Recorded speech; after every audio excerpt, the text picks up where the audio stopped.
মান নুকিশা উযিবা, যার হিসাব আল্লাহ সেদিন চাইবেন সে ধরা খেয়ে যাবে। সব সময় আল্লাহর কাছে এই দোয়াটা যেন আমরা করি, আল্লাহ কিয়ামতের দিন তুমি আমার হিসাব নিও না, আল্লাহ তুমি আমার বিচার বসিও না, আল্লাহ তুমি দয়া করে আমারে মাফ করে দিও।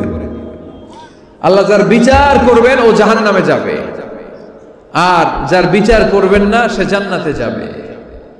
আল্লাহ যদি বিচার করে আর পাই টু পাই হিসাব নেয়, নামাজ পড়লি না কেন, রোজা রাখলি না কেন, মিথ্যা বললি কেন, খাদ্যে ভেজাল দিলি কেন, মাছে ফরমালিন দিলি কেন, যৌতুক খাইলি কেন, ঘুষ খাইলি কেন, উল্টাপাল্টা করলি কেন, জিনা করলি কেন, একটার পর একটা প্রশ্ন বানে যদি সেই ভয়ঙ্কর দিনে আল্লাহ আমাদেরকে জর্জরিত করে, আমাদের কোনো উত্তর আছে?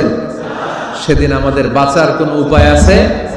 তাই আমরা সবাই আল্লাহর কাছে দোয়া করব, আল্লাহ কোনো বিচার টিচার মানি না, কোনো বিচার করতে পারবো না, দয়া করবা।